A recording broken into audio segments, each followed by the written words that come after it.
தென்கிழக்கு தேன் சிட்டு செம்பருத்தி பூ முட்டு செல்லம் கொஞ்சுதே தாலாட்ட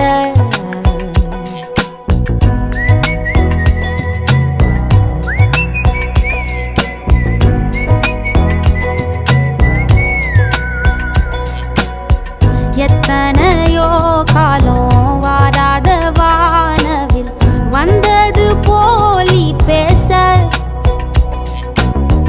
உச்சியில நீந்தும் ஆகாச மீனென துள்ளிடுதே உன் ஆசை மழை அடிக்கும் உன் சிரிப்பில் செடி முளைக்கும் நான் பூவாக வெயில் அடிக்கும் நாள் வரைக்கும்